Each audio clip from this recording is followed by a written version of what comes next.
The God of Fear and Hunger is the final boss of Route A and the second easiest final boss in the game, second only to Francois. To fight her, you need to bring the little girl to the end of the gauntlet, after which you'll fight her with one fewer party member. Despite being so easy, she has 5 phases, making her one of the more complex bosses. Her first phase is the girl. She doesn't do anything and it ends after 1 turn. This is when you set up stuff like Blood Golem or Fast Attack. Don't put damage over time on her here. She clears status effects between phases. I wouldn't recommend using brown or orange vials here either, since she doesn't get threatening until the 4th phase, which is around the time the attack up wears off. Her second phase is this statue. It has 1,200 hit points and either does nothing or uses body needles. Body Needles does 25 piercing damage, can't be evaded, can't miss, and has a 90% chance to cause bleed.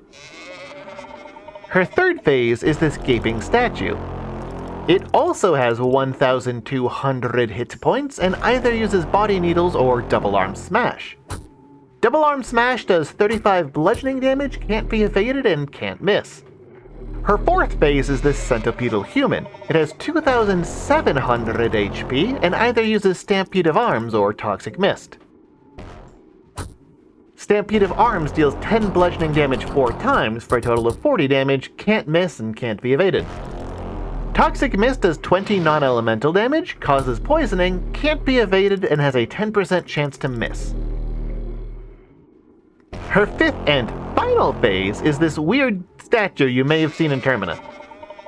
It has 6,000 HP, same as Grogoroth or Sylvian's torsos, and either casts Purifying Ember, Purifying Black Flames, or uses Self-Mutilation. Self-Mutilation deals 50 damage to the boss and doesn't hurt you in any way. Purifying Ember and Purifying Black Flames both deal fire damage, can't be evaded, can't miss, and cause burning. Ember is the weaker one, dealing 30 fire damage and causing burning 90% of the time. Black Flames deals 50 fire damage and causes burning 98% of the time. This phase is the only enemy in the game with 20 agility, which means she'll get extra turns if at least half your party doesn't also have boosted agility, and that you will never get extra turns. Unless you stack Fast Attack and White Angel Soul, but that's kind of a waste. In her final phase, on the end of the first turn after transforming, and every 4 turns afterwards, she'll use a coin flip attack. This attack is clearly telegraphed by the message, "The newborn god is trembling in pain." If you see that, she's going to use her coin flip attack next turn. Her coin flip attack has 2 effects, Pure Fear and Pure Hunger, that she chooses between randomly. Pure Fear does 80 otherworldly element mind damage. Pure Hunger does 80 otherworldly element regular damage. That's right, neither of these attacks instantly kill you, and one of them might not even hurt you. This boss has an additional gimmick on top of all her phases. If you start the fight while the girl has the dagger and the peculiar doll equipped, not the cursed dagger, specifically the regular uncursed dagger, she'll lose turns after turning into a god. This makes an already easy boss even easier. To succinctly recap the entire video so far, she does low physical damage until her final form, where she starts dealing middling fire damage. On the whole, she's not a particularly difficult fight, and you don't really need to think much about how to handle her. Just like most of the second half of the game, all you have to do is deal damage and heal damage. Things like Fast Attack, brown and orange vials, and any sort of healing help a lot here. But her damage and HP are so low, it's pretty easy for anyone to solo her if they brought a few light blue vials or Loving Whispers. In fact, despite her automatically causing phobia in the entire party, none of her attacks count as physical attacks, so you don't even take increased damage. She's just a wall of HP and low damage that might burn or poison you. There is, however, a specific strategy and setup I highly recommend for this boss. A strategy that relies on something you never thought you'd hear me say. A strategy that I thought I'd never recommend.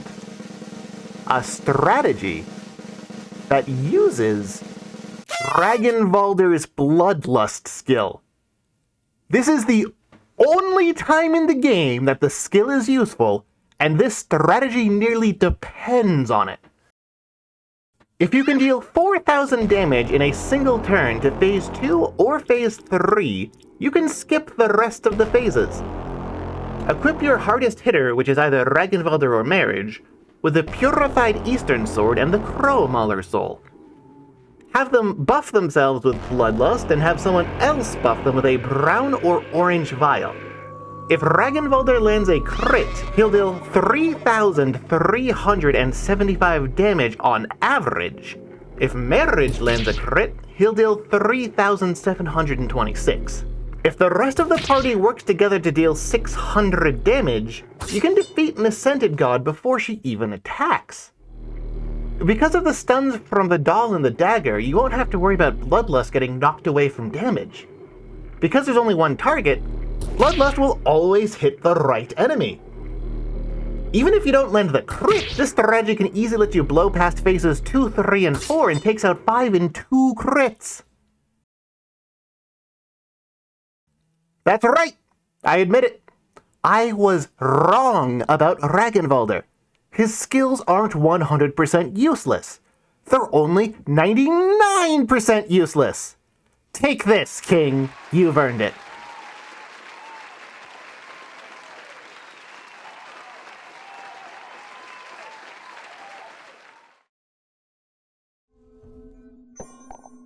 Let me know down in the comments which enemy you want me to cover next. I'll ignore it because I've covered every enemy at this point, but let me know anyway.